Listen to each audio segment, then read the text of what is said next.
Donc je suis Anita Giret,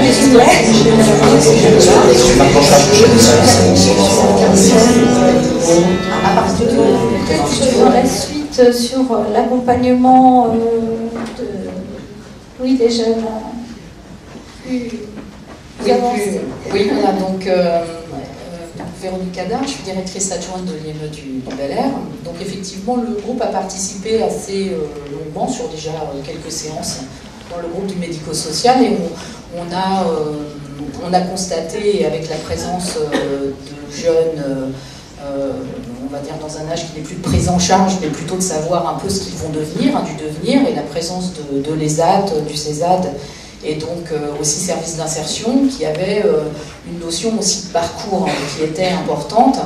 Et Anita, effectivement, tu parlais de la façon dont on pouvait travailler médico-social, c'est-à-dire qu'à un moment, dans l'insertion, on n'est pas forcément handicapé ou non handicapé, il y a vraiment du lien à faire.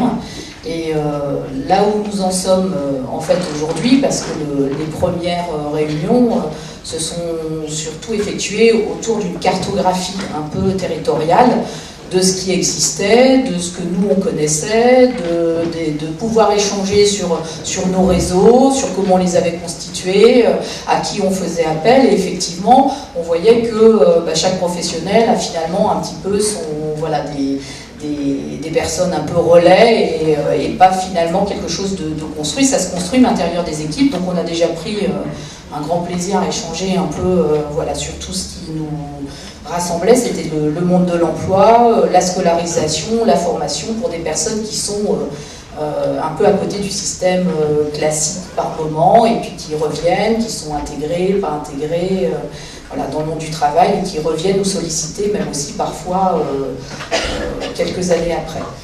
Donc en fait, au niveau de l'expérimentation, puisque la cartographie, ça paraissait quand même un peu vaste à faire, on est parti d'un jeune qui est suivi au CESAD depuis 9 ans. Donc là, on avait vraiment une volonté de percevoir la notion de parcours et les interactions qui se sont effectuées lors de son parcours. C'est-à-dire, il est arrivé à 9 ans, il en sort à 19.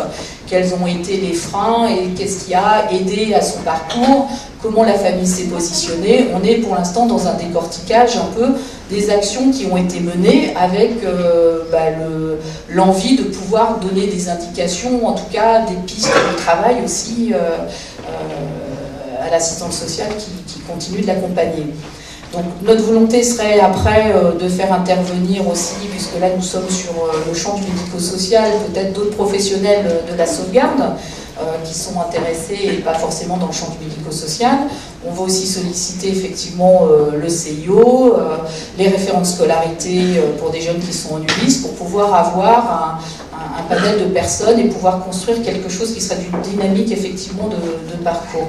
Il y a juste un petit souci matériel, mais qui est embêtant. Il y a une saxo blanche qui bloque l'accès d'un corbillard dans l'église. Alors, est-ce qu'on connaît le numéro Je ne sais pas si on a le numéro. Je suis vraiment désolée, mais si quelqu'un a une saxo blanche, s'il peut bouger sa voiture.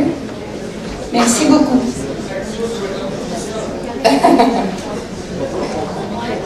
C'est ça, on précise que le saxophoniste doit enlever sa voiture.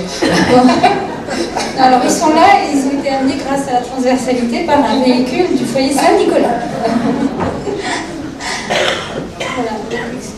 Voilà, donc oui, ça me permet un peu de conclure. Donc en fait, nous en sommes effectivement à essayer de décrypter les actions qui ont été menées, les modalités qui ont été développées, pourquoi elles ont été développées, est-ce que ça a été par défaut, est-ce que ça a été des choix, par rapport à un parcours spécifique. Voilà.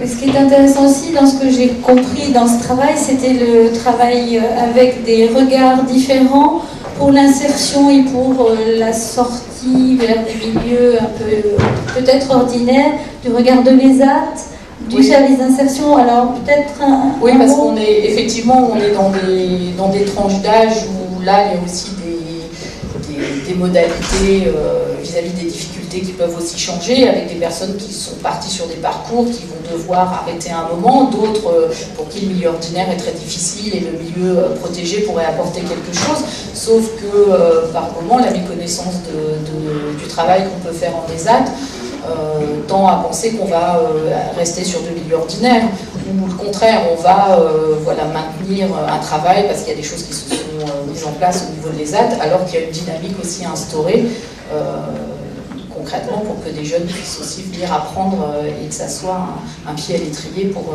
l'emploi, en sachant que la situation économique est difficile et que ça c'est vraiment le frein premier constaté, c'est que effectivement les difficultés des jeunes ne sont pas que les difficultés propres à leur particularité, mais vraiment des difficultés qu'on rencontre justement face à tous les organismes de droit commun, les exigences du travail.